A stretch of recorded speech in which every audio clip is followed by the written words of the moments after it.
Hi everyone, this is audap. Let's continue our game of Chaos Head Noah running on Nintendo Switch.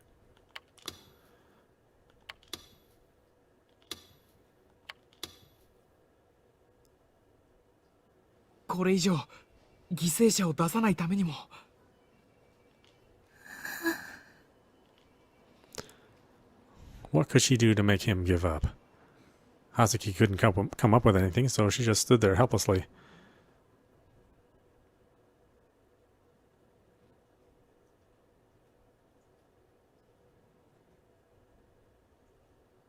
After Senna left, I spent a while just standing there in shock, then quickly dashed back home.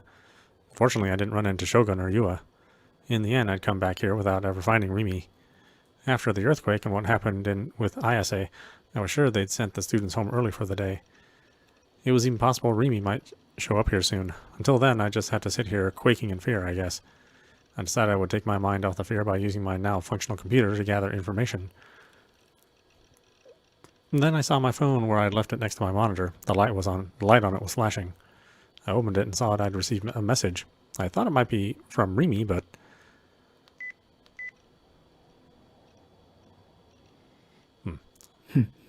Something amazing happened at school today. Somebody tried to jump off the roof. I was so shocked and scared. Sob, I wonder if they're okay.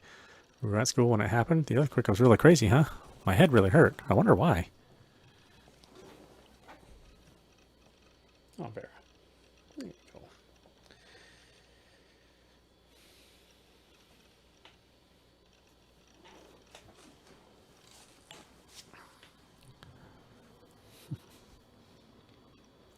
I guess to Nanami, nothing that had happened today was that big of a deal. Lucky her. Of course, I didn't answer. I decided to look up anything I could find on ISA. I still couldn't get to Phantasm's official homepage. The media didn't have anything to say about her either. To be fair, the earthquake was probably far bigger news than an attempted suicide by the vocalist of an indie band. Right now I had no way of knowing if she was okay. There was a lot of information about the earthquake published now than there had been when I looked at last. The number of dead had climbed to 118. There were still over 300 injured too. I couldn't believe there was a 3-digit number of fatalities. The epicenter of the quake was Shibuya, and the damage was limited to Shibuya to an extent that was surprising. The quake itself was intensity 5. There was also an article saying that almost every piece of magnetic media in Shibuya had been destroyed.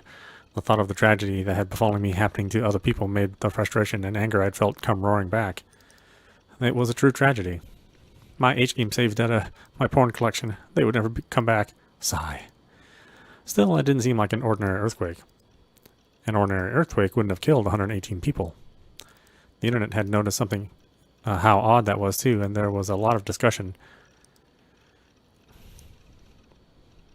Okay. Damn it. They were all having fun talking about it. So you think whose eyes are those caused this earthquake? What? Way to go. My eyes are those. Makes sense. That explains how 118 people died in a wimpy-ass intensity 5 quake. Ha ha ha.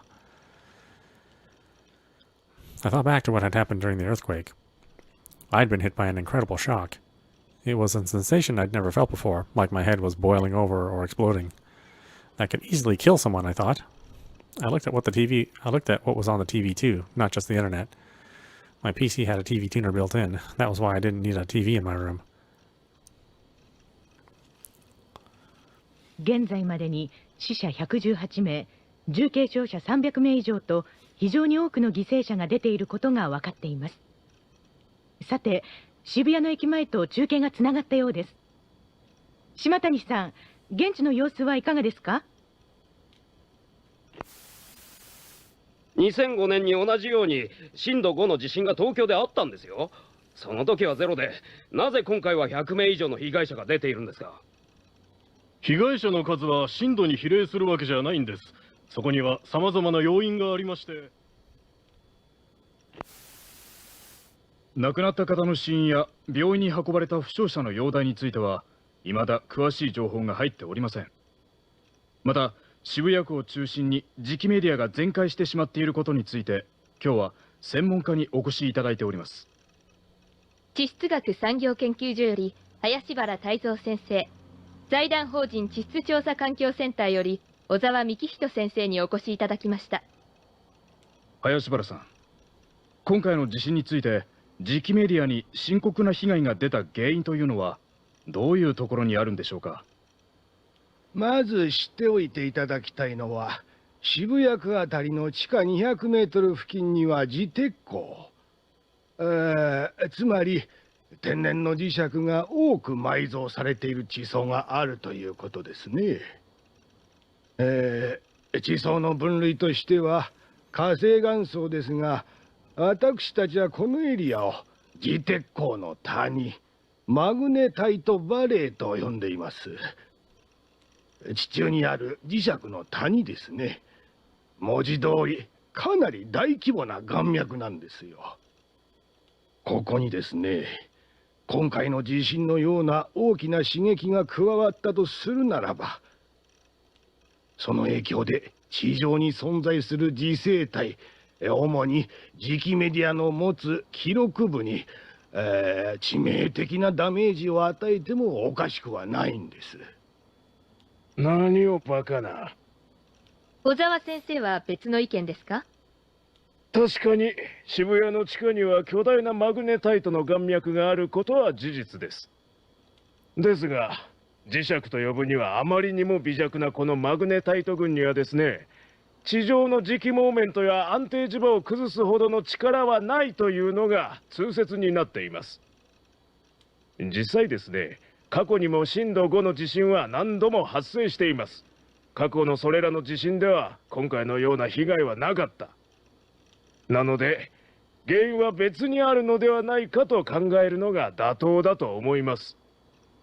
そうは言うがね、今回の異常な犠牲者数についてはただの地震では片付けられない何かがあるのが事実なわけであり、渋谷にいた人のほとんどが頭痛がしたって訴えていることからも間違いなく磁鉄鉱が関係している可能性が。地場ごときで100人も殺せると主張するおつもりですか？それではここで CM です。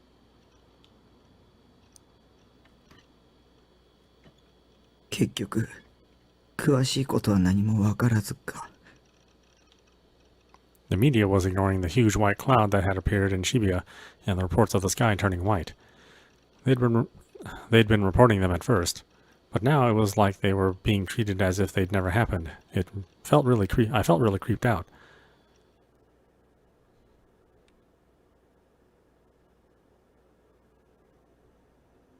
The after-hours entrance to AH Tokyo General Hospital had a place at the side for ambulances to park when they arrived with emergency patients. There were 2 ambulances there now, and the EMTs were unloading patients to carry them into the hospital. A doctor in a light green surgical gown and a middle-aged head nurse were giving them orders. There were several patients sitting around the entrance waiting to be seen, and it was clear that the doctors were having trouble keeping up. There were 2 types of patients coming in today. The first were the injured, who had blood dripping from their arms or forehead, and their faces were twisted in pain. They were painful to look at, but they were being ignored for now. Priority was being given to the patients who were being brought in unconscious, but without any external wounds. An awful lot of people coming in after the earthquake fit that description. These symptoms had never been seen after an earthquake before. As of now, the doctors had no idea what had caused them to lose consciousness.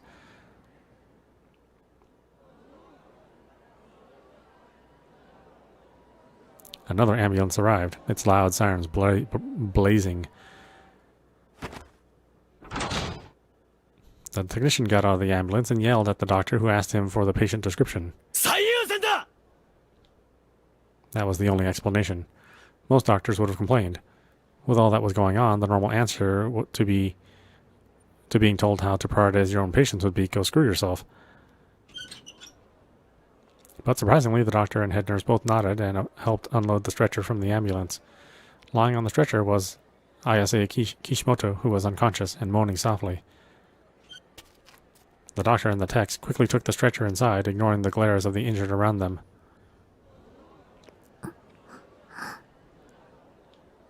Standing a bit away from them, by the main entrance of the hospital, was a girl. She was watching them intently. Rimi Sakihata narrowed her eyebrows and bit her lip.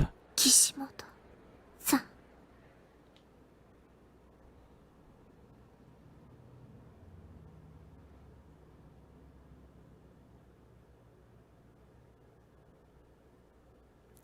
The earthquake was concerning, but Shogun was a much bigger deal to me right now.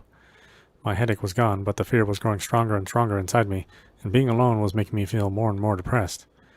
There was still no word from Rimi. I tried calling, but she didn't pick up. Until now, Rimi would always appear right when I needed her and tell me everything would be all right. Why didn't she come for me today? She said she'd always be there for me. I gritted my teeth and devoted myself to setting up my computer. First, I had to reinstall my email software. I'd only set it up once, and when I first got this machine, and then never touched it again, so I didn't remember any of my settings. I had to start by trying to figure out where the software and the manual even were. It wasn't that big of a job, but before too much time passed, I realized I was covered in sweat. Several times I'd gotten so annoyed I almost gave up. But still, after an hour of work, 30 minutes of which was spent searching for the manual, I had my email back. I looked to see if I had any new messages. メールだよボケナス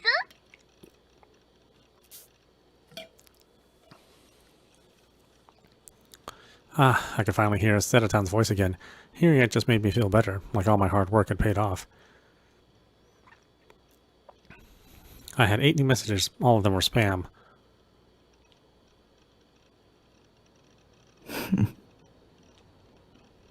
But among them was one that seemed a little unusual, and had a slightly unusual name for its sender.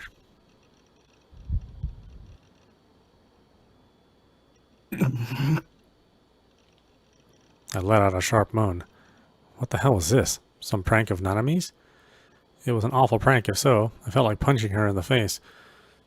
No, wait. Nanami couldn't have emailed me. She'd never contacted me through my computer's email address. When she wanted to talk to me, she used text, like she just had a moment ago. I'd never given her my PC email address.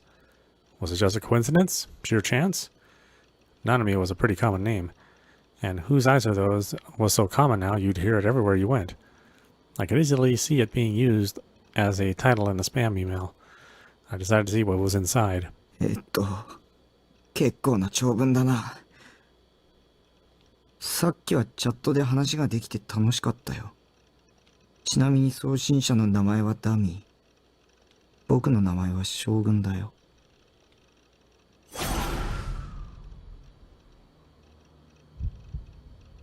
え Shogun? No way. 将軍が僕のメアド知ってるはずが。But what if Shogun could read my mind? If he could, maybe it would be easy for him to find my email address. 嘘でしょ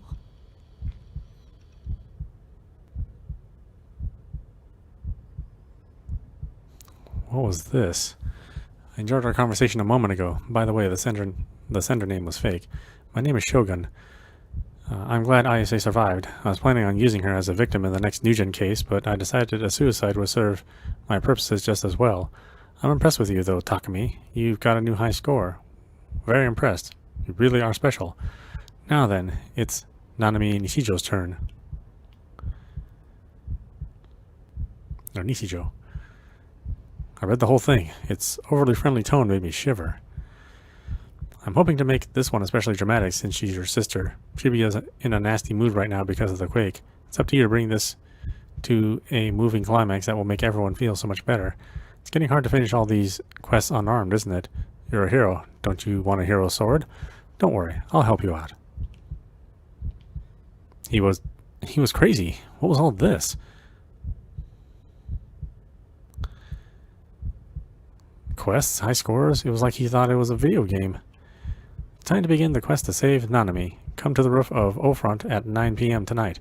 You'll be on TV, so try to dress heroically. P.S. Did you get my present? 僕が勇者なんかじゃない。ナイトハルトじゃない。 It was finally my turn to be killed. I wanted to run, to get out of here.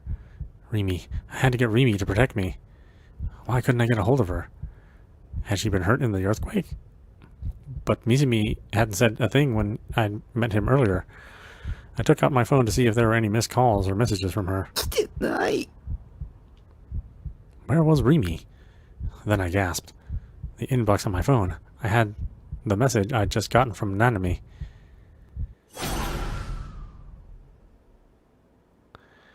Was Nanami okay? I reread the email that Shogun sent.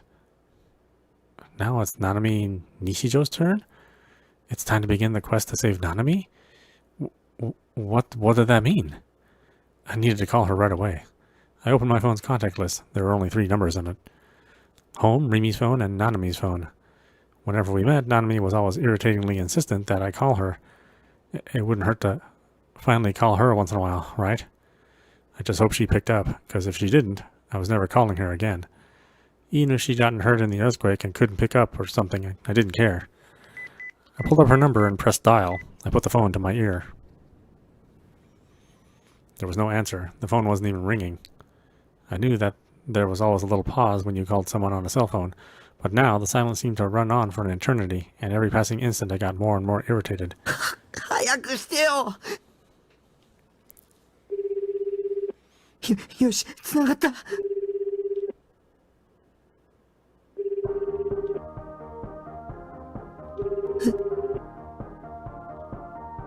Huh? What was the sound? I pulled the phone away from my ear.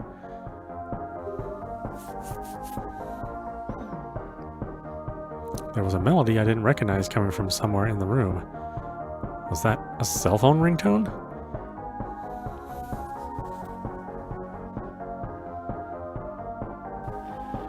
Whose phone was ringing? From the timing, it had to be... I shook my head.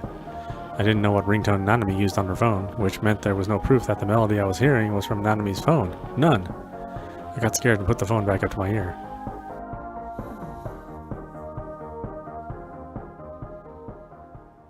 Takumi hadn't picked up yet. Come on, pick up. Pick up already. I just have to call home. Yeah, that was the fastest way. I ignored the ringtone in my room and hung up.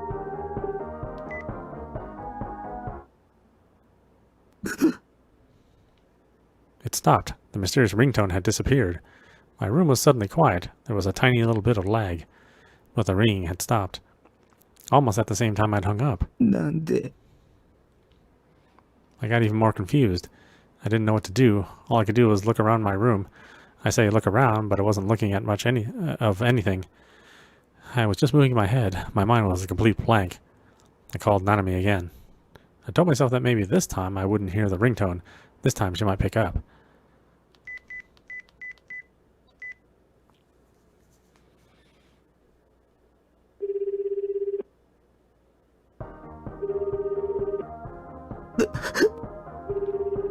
My hopes were dashed without mercy. The cheerful melody that had started up again within 2 seconds of me calling her. There was no doubt about it now, and I couldn't avert my eyes from reality anymore. この部屋にある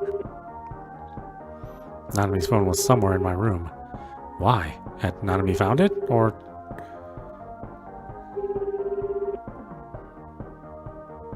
P.S. Did you get my present?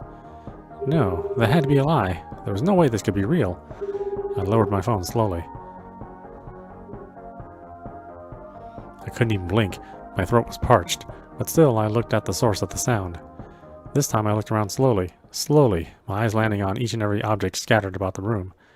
I hated myself violently for not cleaning before. If the place wasn't such a mess, I'd be able to tell where it was coming from immediately. Where was the sound coming from?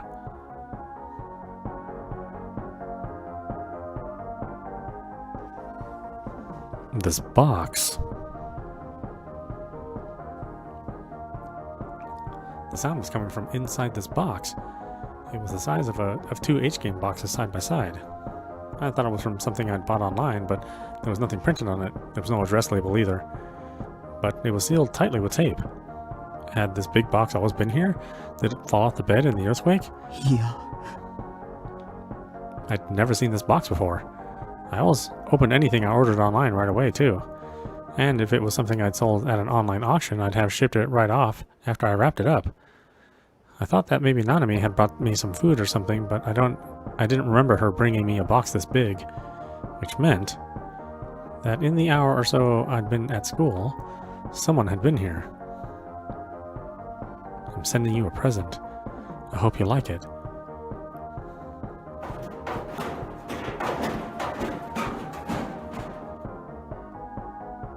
My heart started pounding faster. I quickly checked the lock on the door. cold chill ran down my back. I didn't remember locking the door when I'd staggered out of the base earlier today. I'd never even thought about it. I'd barely been conscious thanks to that terrible stabbing headache. The door had been completely unlocked for the hour I'd been gone. Anybody who wanted to could have come in. Had Shogun been here? Had he come into my home? I looked at the box again. The melody was still playing. Nanami's phone was inside. I gingerly picked up the cardboard box. It was heavy. It was far too heavy to hold just a phone.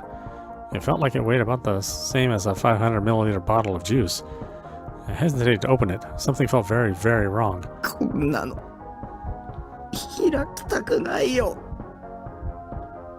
But I couldn't think of a way to avoid it. And I was worried about Nanami too. She was a little brat, but she was still my sister. Nanami's phone was inside this box, which meant that someone had stolen it from her. It's time to begin the quest to save Nanami. That's what Shogun's email had said. I looked at the clock. It was 7:30 p.m. I had just an hour and a half until the designated time. Maybe Nanami was in danger? I had to open it. The sensation of my heart pounding wouldn't go away. The sweat was pouring off my forehead. I wiped the sweat away with the back of my hand and let out a moan as I started to strip off the tape. やだ、やだ、やだ、やだ、やだ、やだ、やだ、やだ、やだ、やだ、やだ、やだ。 I whispered in prayer as I opened the lid. Inside the box was a lump of aluminum foil. They had even put packing peanuts around it. Holding back my terror, I looked inside the box. There was no sign of the phone. The melody was coming from within the tinfoil. Sweat got into my eyes and stung. I realized my whole body was covered in sweat. Please, just make this all stop happening. Why was I the only one this ever happened to? I felt like crying and complaining to somebody. I looked to Sedaton for words of encouragement, but she was silent. My head was so full of terrible delusions that I couldn't even imagine her speaking to me. I was so tense that my mind was on the verge of shorting out, but the cheerful melody of the phone kept driving me on. あげるぞ。 I steeled my nerves and grabbed the edge of the foil with my fingers. I closed my eyes, held my breath, and ripped off the foil.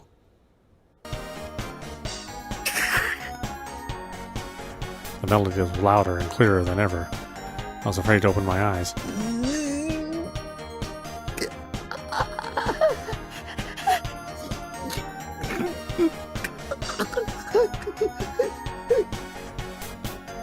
I tried to catch my breath, but it wasn't working. It's fine. It's fine. There's nothing to be worried about. This was just some prank of Nanami's, right? Any second now, she was going to walk in and yell, "Gotcha!" Yeah, that's what would happen. It was the only explanation. If she came in, I was going to scream at her, and then I'd never speak to her again. That's right. Tell me I'm right, Nanami.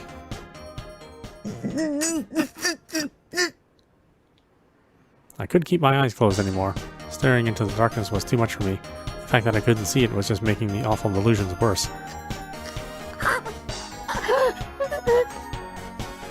So I slowly opened my eyes and saw.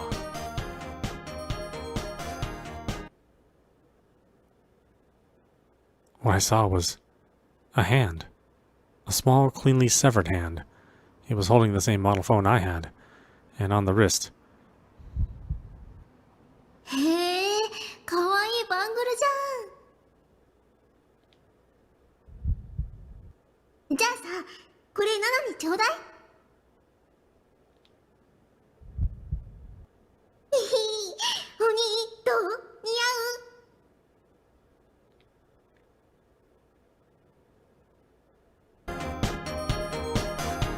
A bangle.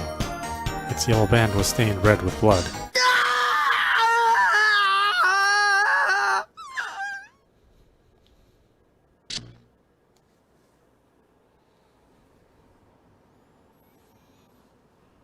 This からは少し専門的な話になりますが。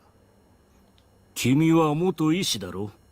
患者に説明するように分かりやすく簡潔に話してもらえるとありがたい。努力しましょう。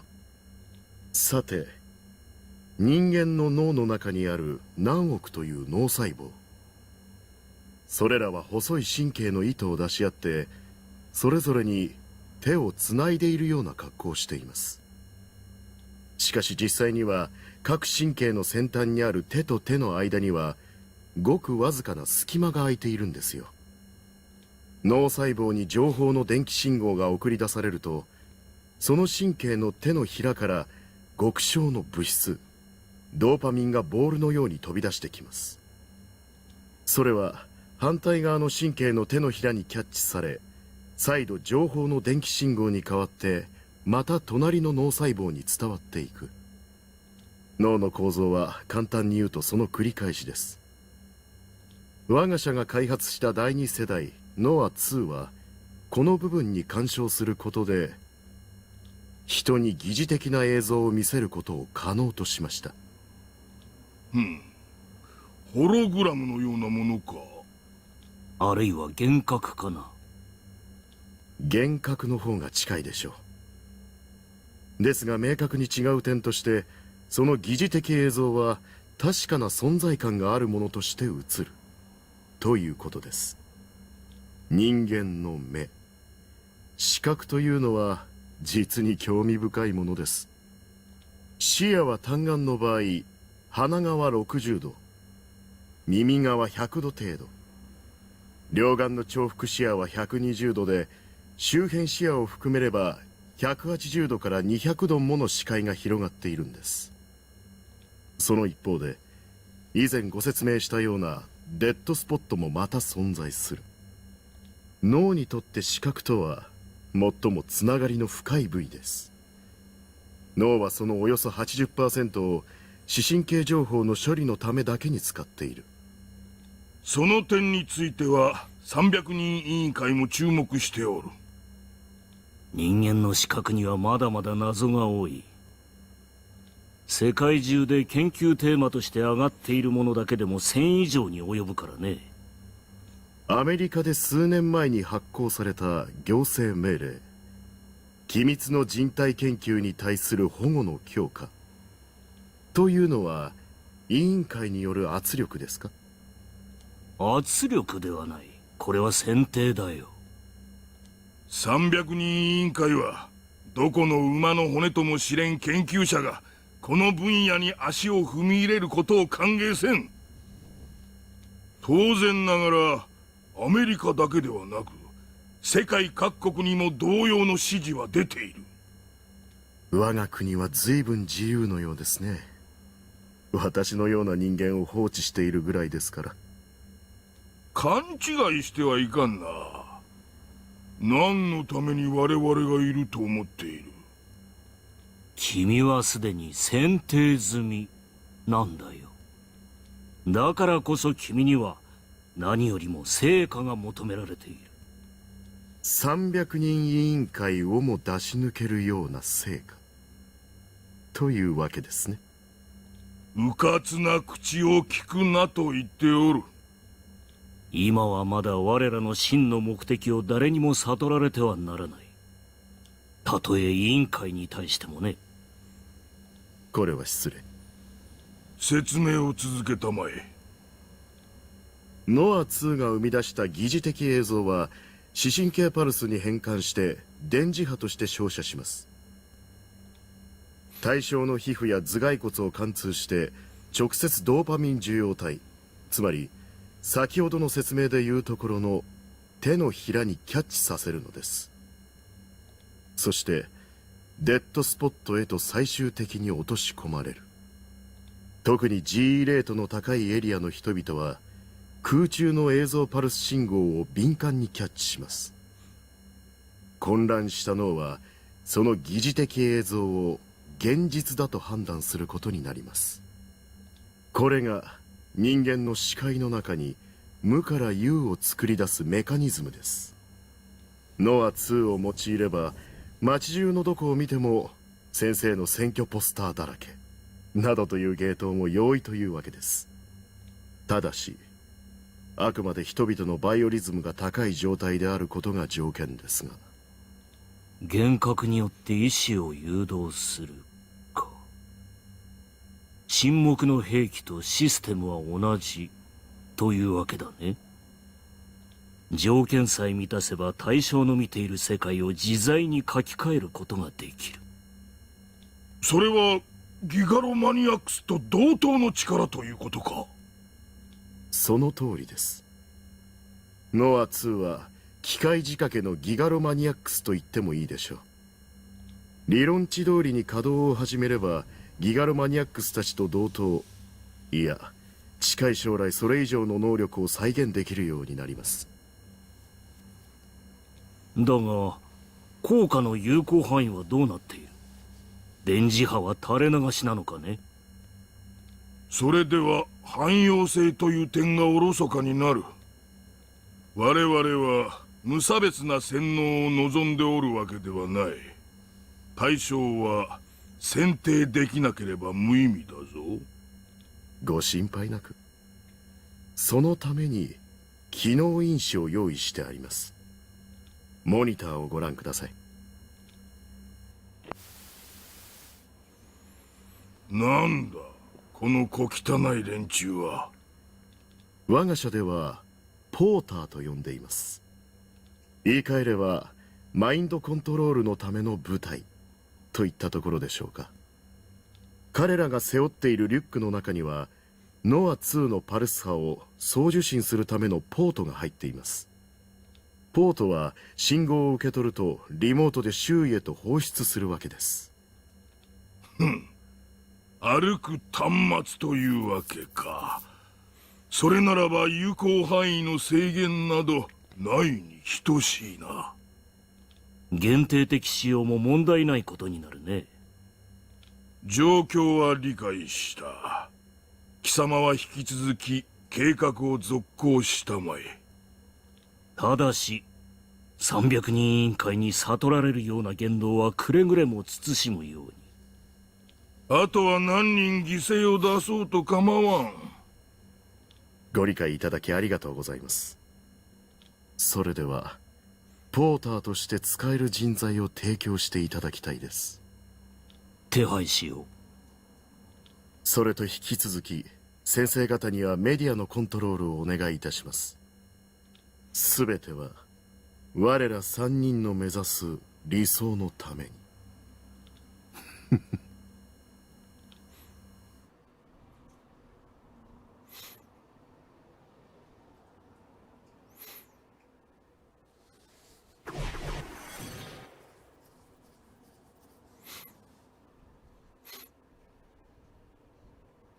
タッキー。ねえ、タッキー。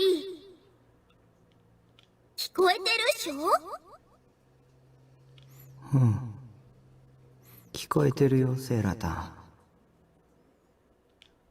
あのさ、もうこのゲーム終わりにしようよ。ゲーム？ナナミッチはタッキーの大事な妹だってのはわかるけど、きっともう手遅れだよ。そんなことないよ。だって腕を切り落とされちゃったらさ、普通出血多量で死んじゃうっしょ？ゲームだったら違うかもだけど。なんでナナミが。もうさ、ゲームオーバーなんだよ、きっと。早くゲームをやめないと、もっとたくさん人が死んじゃでもセーラタンだって悪い奴と戦ってるじゃないか。う。だって私はアニメだもん。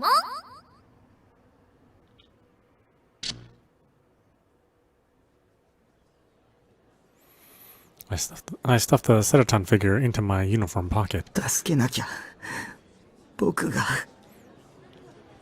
I'd brought Sedaton to keep me safe. Normally, I'd never walk around with a figure in my pocket. It might get damaged after all. Letting his wife be destroyed is the worst thing an otaku can do. But now I didn't have it in me to follow my own policy. I needed something to keep me sane. Of course, I might be dead by this time tomorrow. I looked down at Sedaton once more. Her head was poking out of my pocket. It helped me keep the tears from pouring out. Then somebody slammed into me from behind and I staggered forward. I looked back and saw a DQN-type man looking at me, annoyed, but he disappeared into the crowd without saying another word. I looked around. I was in Shibuya's Scramble Crossing. It was hard to believe that it was 9 p.m. on a weekday, particularly only a few hours after an earthquake where over 100 people had died. There was an ocean of people around me. Just waiting for the light made me feel like I was going to suffocate. There were people everywhere, on all sides of me. I didn't know why, but the media was out here too. There were people with big cameras stepping out onto the road, blocking traffic. The big lights they used for filming were everywhere, and they were blindingly bright. Several people who looked like newscasters were rapidly speaking into cameras. There were a few officers in uniform trying to keep the pedestrians and media out of the road, but the whole situation was out of control. The road was almost completely shut down from all the people in it. Was there an event or something going on a day like this, at this time of the night? How could they hope something like that on a day where over 100 people had died? They did not have the common decency to call it off? And why were the media here along with them? If its people were like this, Japan was doomed. Not that it mattered to me. 助けなきゃ。僕が助けなきゃ。 Shogun had sent me to Ofront, a building right in the middle of Scramble Crossing. It was the one with the Tatsuya and the Starbucks. I hadn't actually planned on going on my own, but I couldn't get a hold of Rimi at all. And the police might still think I was the NewGen killer, so I couldn't go to them either. I was running out of time as I tried to figure out what to do. In the end, I got so worried about Nanami that I came here alone, with Sedaton close at hand for protection. I worked my way through the crowds and inside Ofront. It was pretty crowded inside too, but I was too distracted to even care. All I could do was think about Nanami's safety. I headed up the escalator to the floor above. There were big windows in the Starbucks that let you see out onto the square below. When I looked out of them, I could see just how many people there were in Scramble Crossing. It felt just like everyone in the crowd was waving their arms or jumping up and down. An ocean of dark-haired heads roiled and bobbled beneath me. It was way brighter than it'd been when I was down there. I started to wonder if all the lights down below were facing toward the building I was in. Every time I took the escalator up to another floor, my heart started pounding faster and faster. I took out my phone and checked the time. It was 9:01 p.m. If Shogun got mad that I was late and killed Nanami, I shivered and ran up the escalator, pushing past the people in front of me. Halfway up, I switched to using the elevator and took it to the top floor. I didn't know how I was going to get up to the roof from there, but I wandered around for a bit, trying to make sure nobody saw me, and eventually found an emergency staircase. I managed to get to the roof without anyone saying anything to me. It was a lot easier than I thought it would be.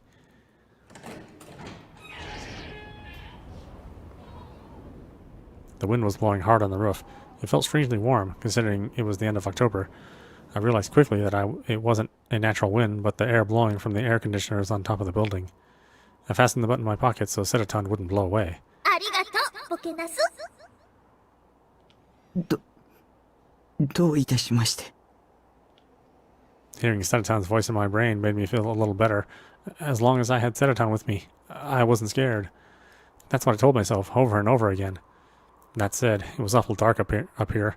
The only light was the neon Ofront sign, which I was now seeing from behind. And the neon light on the other buildings was so bright that it was hard to see around me. If somebody was hiding up here, I'd never be able to find them.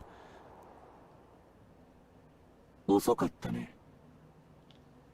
Somebody suddenly spoke. My heartbeat had been starting to slow, but now it flew back up to top speed. I looked around, but it was too dark to see where the speaker was. I heard a sound. It was a creaking sound I'd heard so many times before. This time, I slowly trained my eyes on the darkness in front of me. I could barely make out the outline of a wheelchair's wheels against the light. Huh?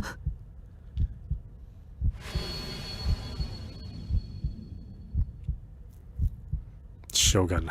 ようこそ、匠君。 The voice was friendly as it said my name. It made me feel sick. I didn't want to talk to Shogun. I was scared. I wanted to run away from here right now. じゃあ、逃げちゃおうよ。このままじゃタッキー、殺されちゃう。But Nanami. 君はすごく勇気のある人だ。ちゃんと一人で来てくれるとは。ありがとう、と言っておくよ。 Wait, something was wrong with this Shogun. Something was different than before. Right. His voice. His voice wasn't right. その声。声なんてただの空気の振動でしかないよ。どう聞こえるか、その場の条件によって変わる。そうだろ？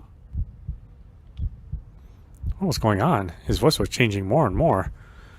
Was he using some kind of machine? Maybe he didn't want me to identify his voice. At this point, why bother? And what he was saying didn't make any sense either. タッキーを混乱させようとしてるんさ。油断しちゃダメ。誰の言葉も信じちゃダメ。That's right. Setatown was right. Setatown was always right. Always. I put my hand over the pocket I was keeping her in and squeezed tight. ナナミはどこ？ I was so afraid my heart felt like it was about to burst out of my mouth. I forced myself to speak anyway. I thought stuff like this only happened on TV and in video games. ナナミはもう死んだの？ダウト。だって手首ちょん切られちゃったんだよ。もし生きてるにしても、もうすぐ出血多量で死んじゃうのは変わんないよ。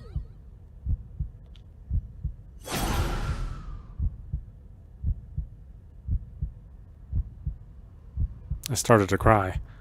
I could see Nanami's puffed up, pouting face in my mind. She was a little brat. Honestly, she was obnoxious. But still, I was so sad. So sad I was crying. ナナミは僕の妹なんだ。僕の大切な。なんで殺したんだ。ひどいよ。死んだと思う。もしかしたら君の家に送ったあの手首は別人のものかもしれないよ。バングルと携帯はナナミちゃんのものだとしても、手首そのものは別人のものかもしれないっていうこと。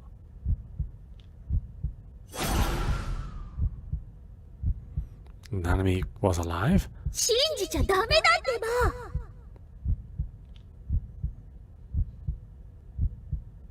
君が見事クエストをクリアしたら、ナナミちゃんは返すよ。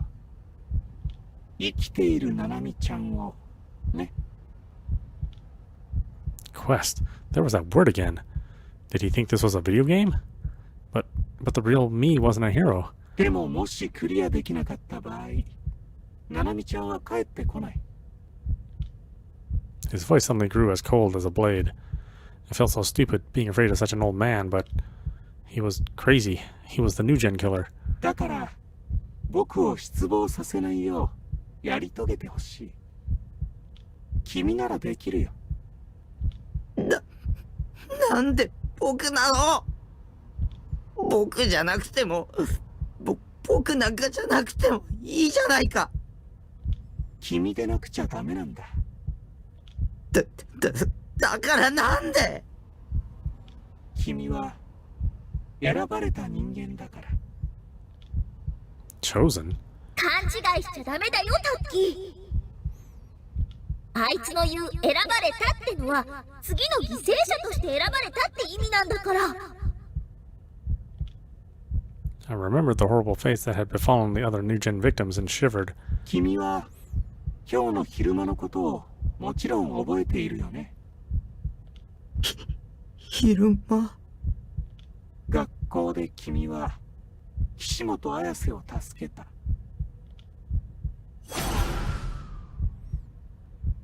Shogun's email had talked about her attempted suicide. He must have been watching from somewhere. Or maybe he'd mind-controlled her into trying to commit suicide in the first place. あの花壇のおかげで岸本綾瀬は一命を取り留めた。そうでしょ？ Shogun knew about the power I supposedly had. Nobody there had found anything strange in the slightest about that flower bed. The only one who'd known what had happened was Senna, and Senna had said this to me. お前が妄想したんだろ。タッキー、将軍の言うことは全力で否定して。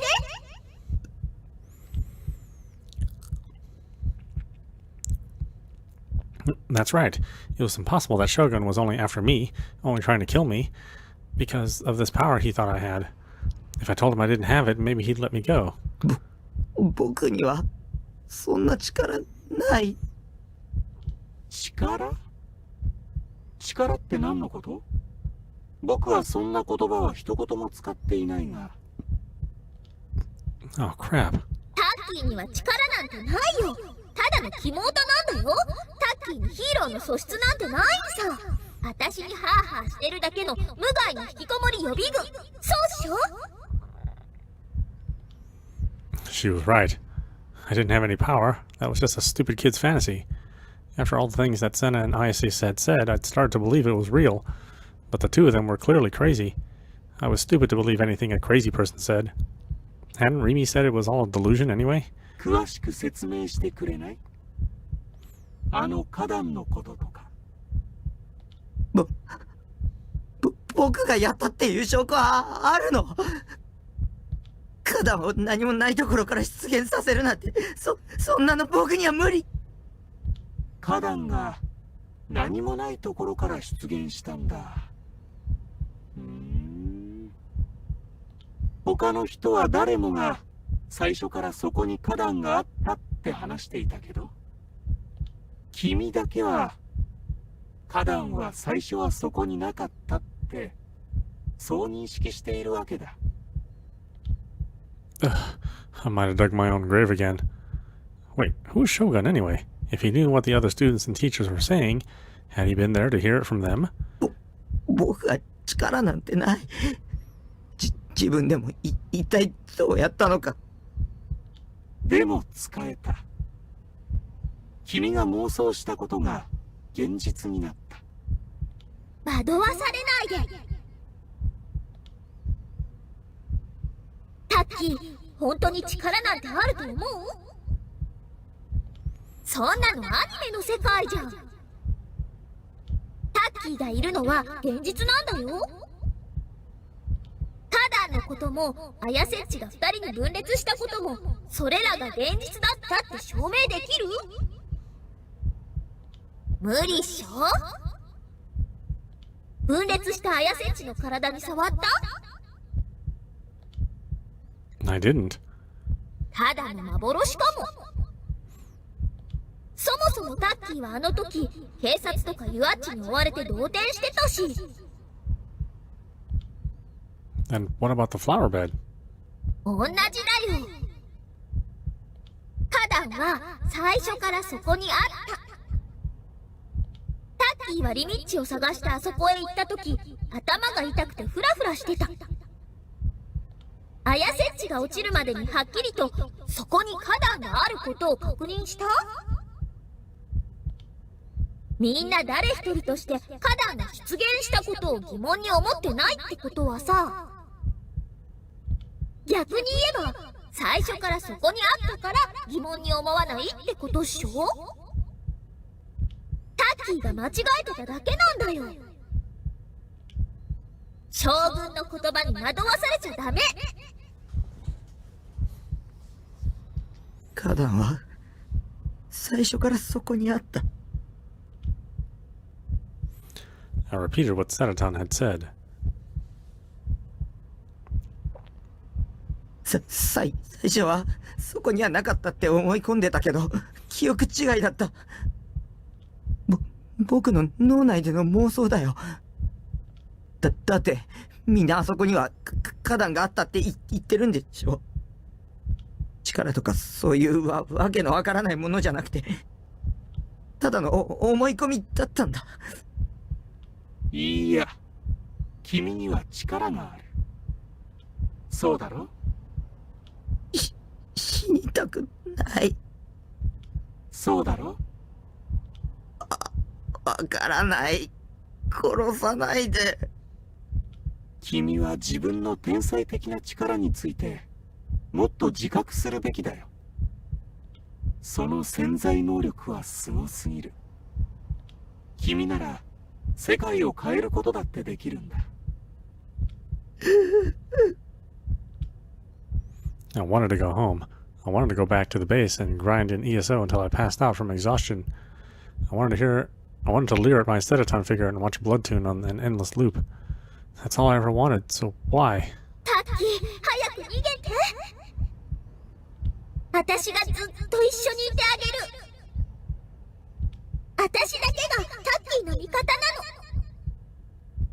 だから帰ろう。三次元とのつながりなんて断ち切って楽しいことだけして生きよ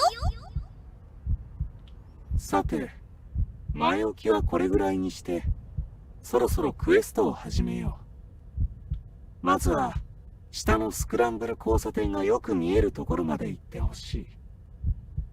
逃げなきゃ。このままじゃ本当に殺されちゃうよ。聞こえなかった？スクランブル交差点を見下ろせるところへ移動するんだ。His voice was soft but incredibly cold. There was a sharpness to it that made him impossible to disobey. 何を？ My legs were shaking and I couldn't move. I wrapped my arms around myself and hugged tight. Should I do what he said or not? I didn't have it in me to even decide. 僕の言うことが聞けない？従ってもらわないと、ナナミちゃんの命は保証できないよ。どうせもう死んじゃってるよ。タッキーが今から頑張ったってただの無駄死にだよ。ナナミの声聞かせて。I squeaked out the words, but Shogun ignored me. その必要はないよ。君はもう少し今の状況を考えた方がいい。I didn't want to think about the chance that Nanami was dead. I didn't want to imagine her dead. It felt like if I imagined it, it might really happen. I gave in and moved to somewhere I could look down on Scramble Crossing. The ground around my feet was dark. It felt like I might trip if I wasn't careful. There was a clear acrylic board on the side of the roof facing Scramble Crossing, acting as a wall. It was about 3 stories high.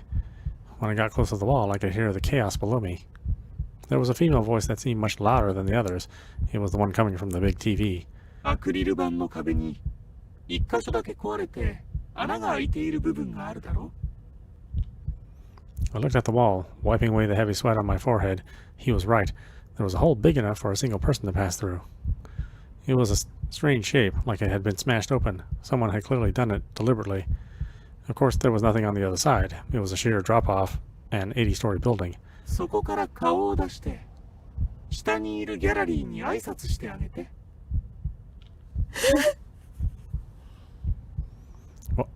What had he just said? もう一度言おうか。その穴から身を乗り出して下にいる人たちに手を振ってあげてほしい。He couldn't mean... ほら、あいつタッキーを殺す気なんだって。I gulped. Is that how he made 5 people jump to their deaths? Sitaton was right after all. I had no choice left but to die. I had to jump. そんなの嫌だ。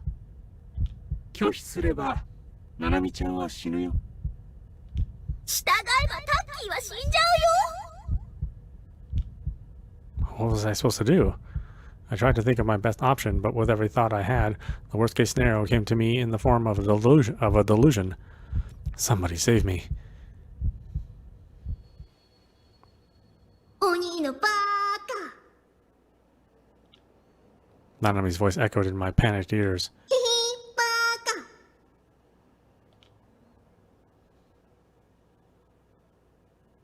カ。 I could see her smiling in my mind. It was my fault. Nanami had nothing to do with any of this, but Shogun had kidnapped her because of me and even cut off her arm. I'm sorry, Nanami. I'm sorry. I wiped the tears away. They came back and I wiped them away again. And then, with blurry vision, I slowly walked to the hole and gingerly peered out over the edge.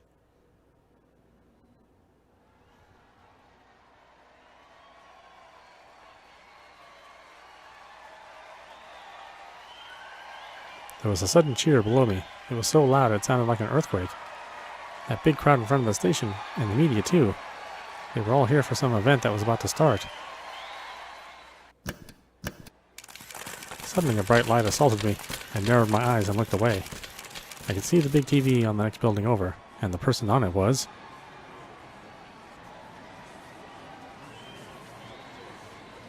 Me? Huh? Me?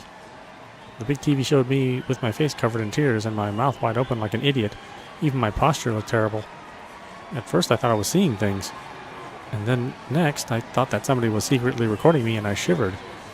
I even thought that maybe it was an image that Shogun was stealing from my mind. And finally, I realized that it was a video of me being taken right at this very moment. There was text in large letters running across the bottom of the screen. Live from Shibuya Station, the amazing psychic boy. More text was scrolling beneath it. An emergency live appearance of a psychic boy personally vouched for by Yuri Brightman, the greatest psychic of the 21st century. Will he use his powers to find the NewGen killer? Finally, I understood. The medium, the Gawkers, and Scramble Crossing were all looking at me. Don't look at me.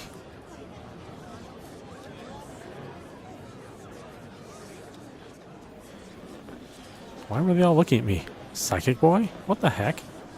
Didn't they all know what had happened today? There was an earthquake. It was an intensity 5 quake. Over 100 people died. So why were they all getting excited over a weird loser like me?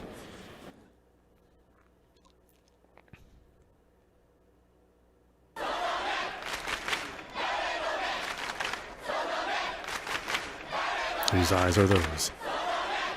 Whose eyes are those? It was like a crowd chant at a soccer or volleyball game, and all the DQNs and Scrabble Crossing started to chant. Did they all have a meeting in advance to arrange this, or was Shogun's mind controlling them? They were all raising their hands, shouting the same phrase in perfect unison. They were insane. I shivered. The chant continued. Between the chants, I could hear the DQN girls screaming at me.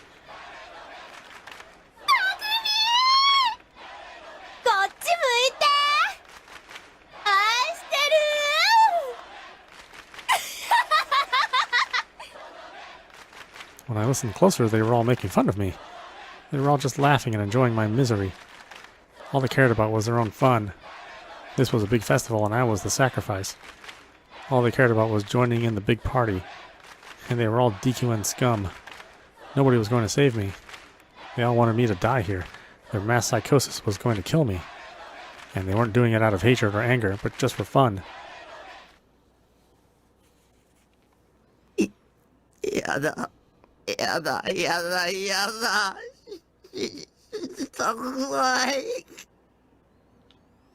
I was scared. I thought I would piss myself from fright. I'd never felt death so close. I thought I was going to pass out. Like a child having a tantrum.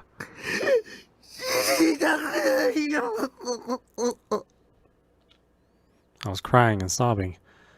I thought that maybe if I cried enough, Shogun would let me go. Maybe the crowd below would have sympathy and come to help. Maybe the police would realize I wasn't the killer, just a harmless dork loser, and come to save me. Maybe my parents were watching at home and they'd offer to take my place. Maybe Rimi would appear out of nowhere to save me. Maybe I'd wake up and find out it was all just a dream. I shook my head desperately, screaming again and again that I didn't want to die. But... その場から一歩でも下がれば、ナナミちゃんは死ぬからね。 Shogun's tone hadn't changed. 君はもう舞台に上がってしまったんだ。覚醒するには最高のステージだとは思わないか。そこに集まっている人たちも君に期待しているんだよ。もしそれを裏切れば、ボートと化して君に襲いかかってくるかもしれない。 After hearing that, I couldn't step back or even turn around. 気にすんな。ただの脅し文句だよ。タッキー、ナナミッチは死んじゃったんだよ。今ここで逃げ出してもタッキーは悪くないってば。But そこから見える景色に集中してほしい。 Shogun's voice was completely calm, but had a force behind it that brooked no disagreement. 君にここでしてもらうことは一つだけ。飛び降りるなんてできない。死んじゃう。誰もそんなことは言っていないよ。 Huh? That wasn't what he wanted? Then I didn't have to die? 君にはそこから一歩も動かずにディソードを見つけてもらう。Find my D-sword? How? I'd look so hard for it and never even comes close. How the hell was I supposed to find it here? 理想度はいわば妄想の剣。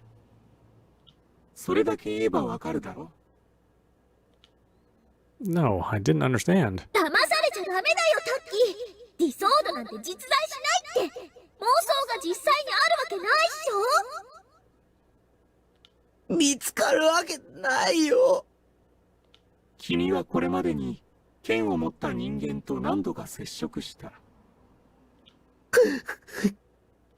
そうだね。その人物から聞いているはず。理想度をどうやって手に入れたのか。よく思い出して。この剣は命運を握るもの。この剣は嘆きを収束させたもの。この剣は超越した場所に干渉するためのもの。異空間のようなもの。同一次元上にあるもう一つの可能性。あるいは妄想。言い方にあまり意味はないわ。唯一確かなのは、この剣もその領域に存在しているということ。いつの間にかそこにあった。気づかなかったわ、最初は。でもちょっとだけ見方を変えたら分かった。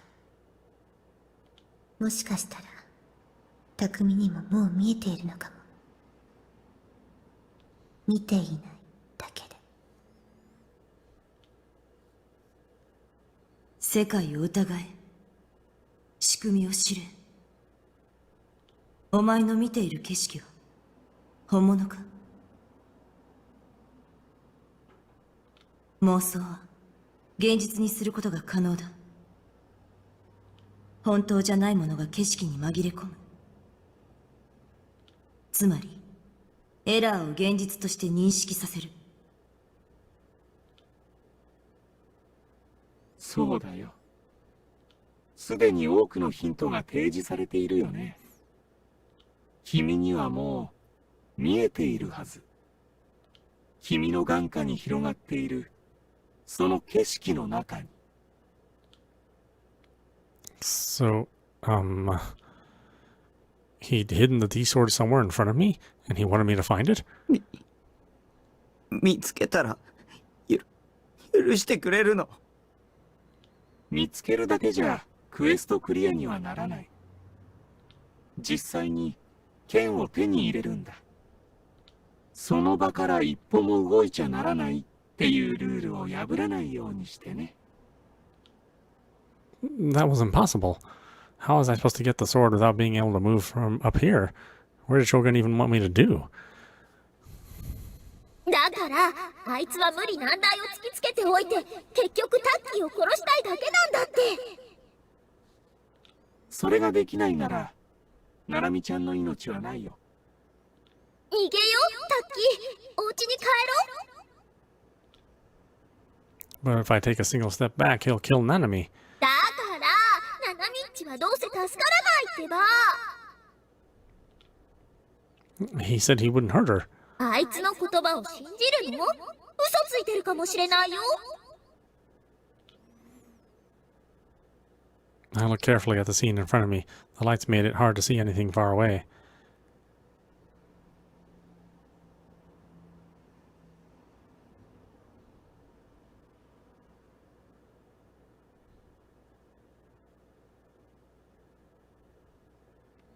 I tried to look at my surroundings as much as I could, but there wasn't much I could see from here. Most everything was hidden by the buildings around me. I had to find it, the sword. 無理だよ。 I thought back to what Ayase and Senna had said. What did they mean? でもちょっとだけ見方を変えたら分かった。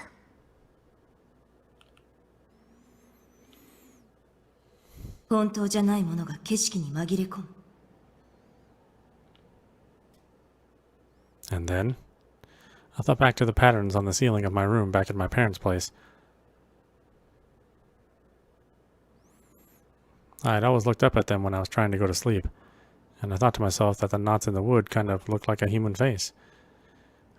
And once I started to see a face there, I couldn't see it as anything else but a face.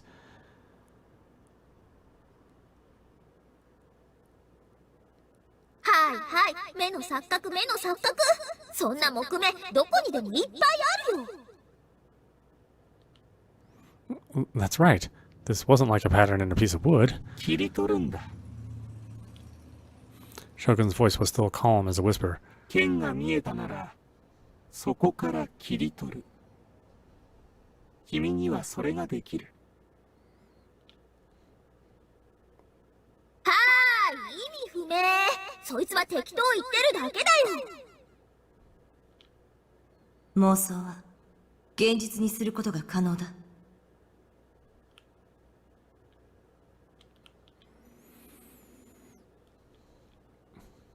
Like that flower bed? Like the second Ayase? But the last time I tried to create a real D-sword out of my delusions by using the fake one, it hadn't worked. I turned my head from left to right. I looked out at everything I could see from where I was standing.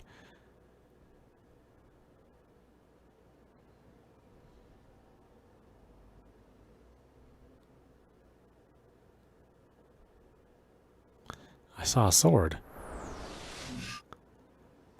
Yeah, I see a sword.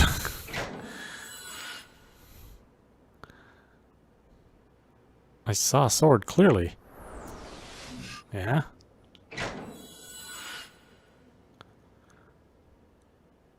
If I could move from here, I could go get it.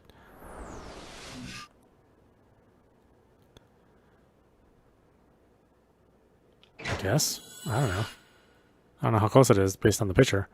君には失望したよ。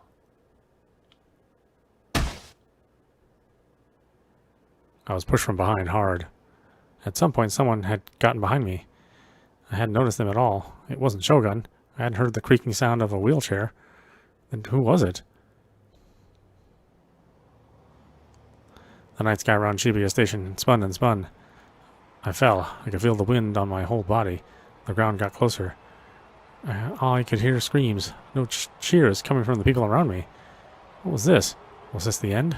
Was my life over? No. No, no, no, no, no, no, no, no, no, no.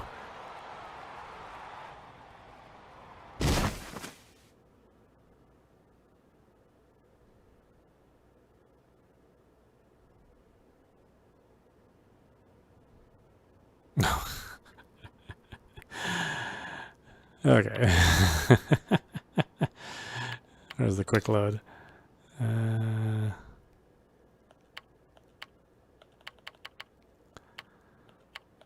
assuming this is the quick load. Yeah. Otherwise, my save was from, what, an hour ago? I saw a sword. Yes, I do see a sword. I saw a sword clearly. Yes, I do see a sword clearly. If I could move from here, I could get to it. And no.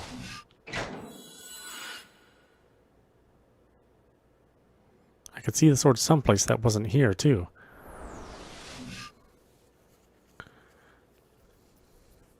Oh, I guess I do see another sword. On the left and right. Yeah.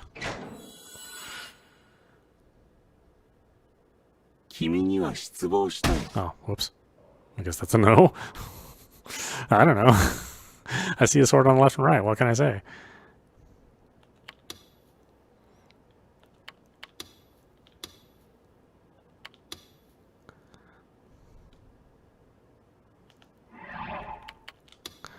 Okay, we'll put a real save here.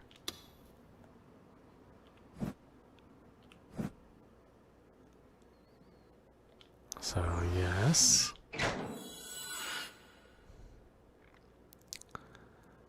Saw a sword clearly, yes. If I could move, I could get it? No.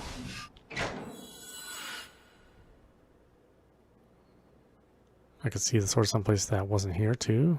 No.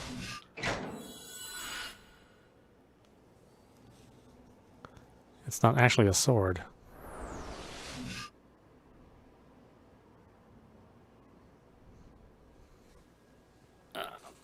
Yes?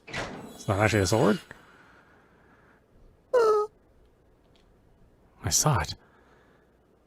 Yeah. It's pretty obvious it's there.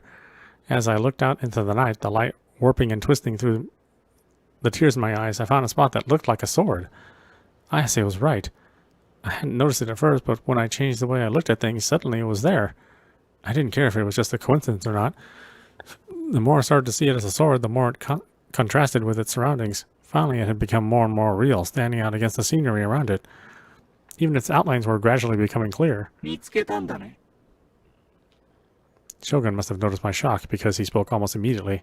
では手を伸ばしてその剣を切り取ってほしい。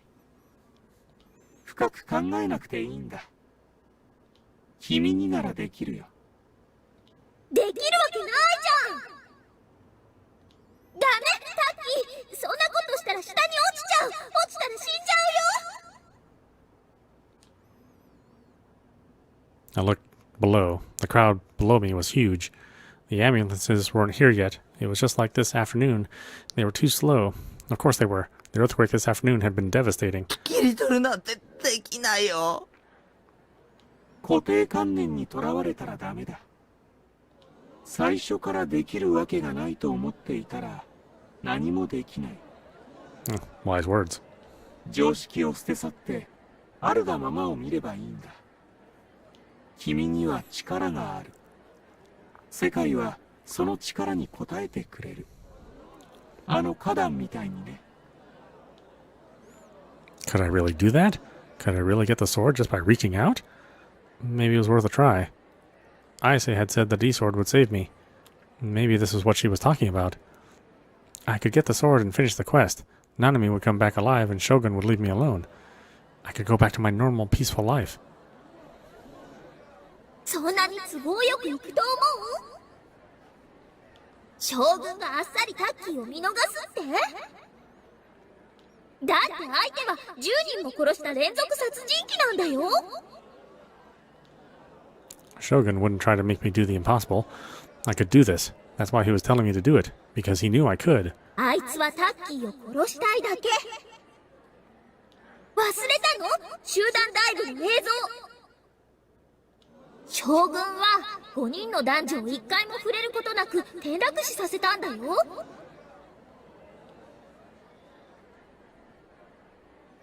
I hated to disobey Sedaton, but still, I reached out to the sword as if seeking salvation. The people below gasped. Thousands of people in the packed crossing below were watching my every move. If you included the people watching on TV, there might be millions or tens of millions. I felt like I was going to throw up. The pressure of having so many people watching me threatened to shatter my mind like glass. No, don't think about it. Think about it, and you won't be able to move. For now, focus on the sword. I reached out from where I stood, keeping a close eye on my footing. I focused on the sword and tried to grab it. I couldn't touch it. The wind was blowing hard. It was coming at me randomly, too. The moment it would blow from the front, and the next it would slam into my body from the side. I was grabbing onto the acrylic board, but it was so slippery that it wasn't doing much more than make me feel a little better. If I had the slightest lapse in concentration, I'd fall off. Still, I tried desperately to grab that sword, but no matter how many times I tried, it didn't work. できるわけないよ。だってあれは本当の剣じゃないんだよ。The tears came back. My vision blurred again, and the faint sword-like thing I'd seen a moment ago began to dissolve. I quickly wiped away the tears. It felt like if I lost sight of it, I'd never find it again. それならもっと手を伸ばせばいい。Damn it. Didn't he know how dangerous this was? I bit my lip and held back my tears, reached out further than before. I still couldn't grab it. もっと。If I fell here. I looked down again. It was higher up than I thought. I felt like I was going to get dizzy and pulled back and clung to the acrylic board. どうしたの？剣を早く手に入れて。でないといつまで経ってもナナミちゃんは戻ってこないよ。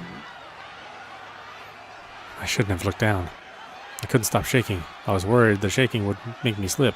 I was completely terrified. できないよ。許して。君はあまり僕を舐めない方がいい。君のわがままに付き合うつもりはないんだ。理想度を手に入れろ。それができないなら、君の妹は死ぬ。君も死ねばいい。ただそれだけ。 No, I don't want to die. 死にたくない。 Once again, I stretched out my arm from the hole. I could see the sword there still. I tried again and again, but it was no good. It was so close. Why couldn't I reach it? I leaned out further and stretched my whole body and reached my hand towards the sword. I even stretched my fingers as far as they would go, and slowly clenched my hand. Once again, nothing. 手が届かないよ。 It was impossible. Sedaton was right. That sword was half invisible. There was no way to even grab it. It only looked like it was a normal size because it was so far away. It had to be incredibly huge. No human could hold a sword that size. その剣をつかめばクエストクリアなんだよ。でも、ちゃん届かない。ナナミちゃんを助けなくていいの？助けて。もう許して。死にたくないんだよ。昼間のことを思い出すんだ。君の力があれば、そこから落ちたとしても、また花壇を出現させればいい。君は、落ちても死なない。自信ある？ Sedaton whispered to me mischievously. Confident? タッキーがここから落ちて、下の地面に激突するまでほんの3秒もないよ。その間に自分の意志でまた花壇を出現させる。タッキーがそんなすごいことできる？今まで一度も自分で意識してその力とかってのを使ったことないっしょ？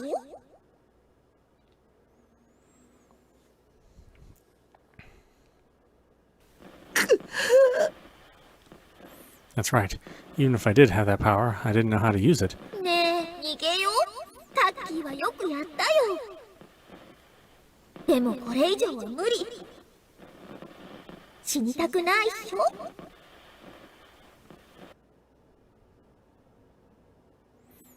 But Nanami... どうせ生意気なナナミッチのことだからさ。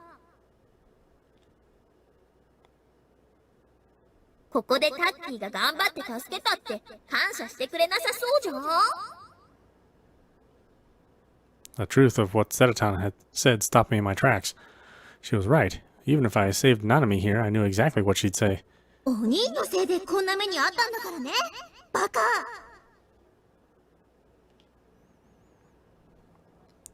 She wouldn't be grateful. She'd just be mean.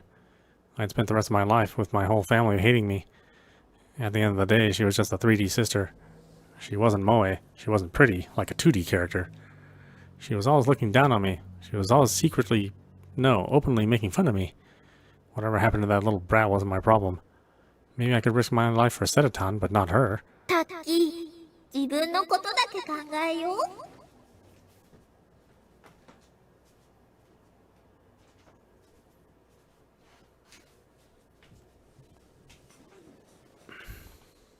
私はさ、タッキーに死んでほしくないな。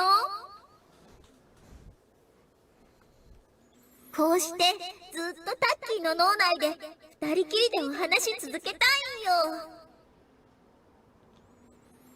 I want that too. Talking to Sedaton was what made me happiest. What happened to Nanami didn't matter.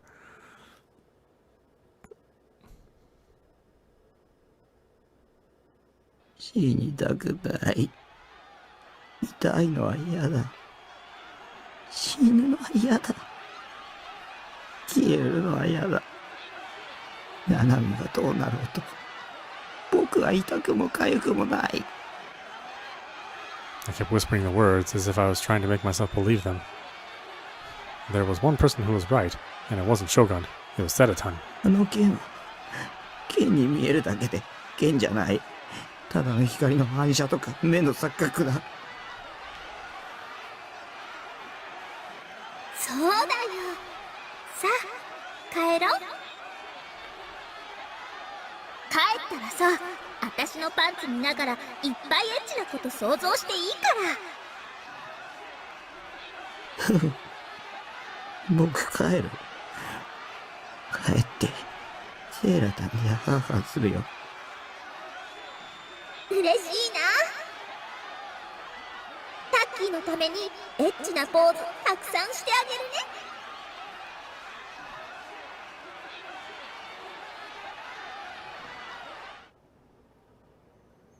I slowly pulled back my hand. Just doing so made me feel so much better. I took the Sedaton figure out of my pocket and stared at her smile. If Sedaton was okay with that, if Sedaton was okay with what I was doing, that was all that mattered. I wiped the snot from my nose. I turned around and walked toward Shogun. 誰が動いていいと許可した？クエストはまだクリアしていないぞ。僕は勇者なんかじゃない。妹一人救えないようなヘタレな妹だよ。僕に期待しないで。僕を見ないで。僕をそっとしておいて。ではナナミちゃんは殺すことにするよ。どうせもう死んでる。She was already dead. Shogun had killed her in some horrible way. It would probably be the top story on the news tomorrow, the 6th NewGen case. It was sad, but I couldn't do anything about it.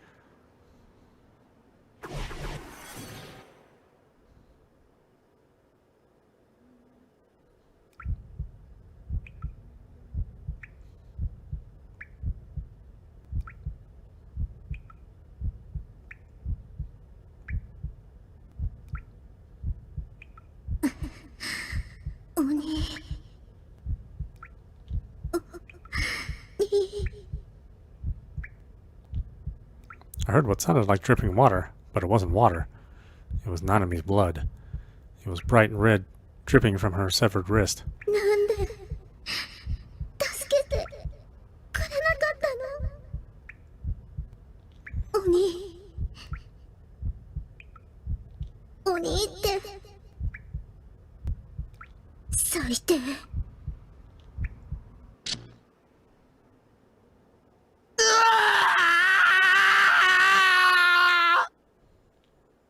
I screamed. The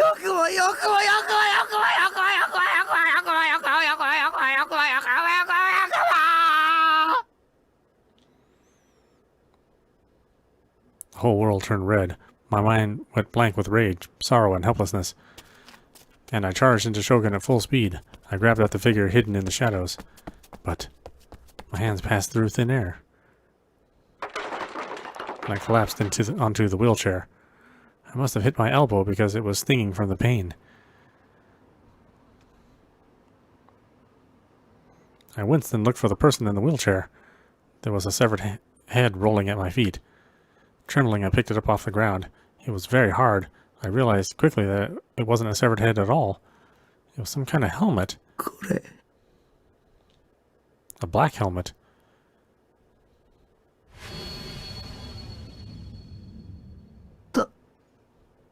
Das Spider.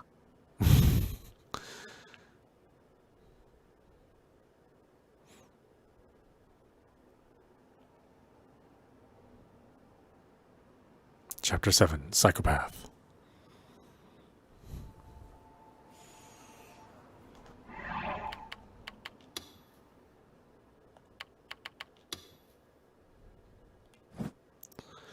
All right, why don't we stop it there? This is Autopostrophe. You've been watching Chaos Head Noah running on Nintendo Switch. Anyway, I hope you enjoyed watching. I will see you at the next stream.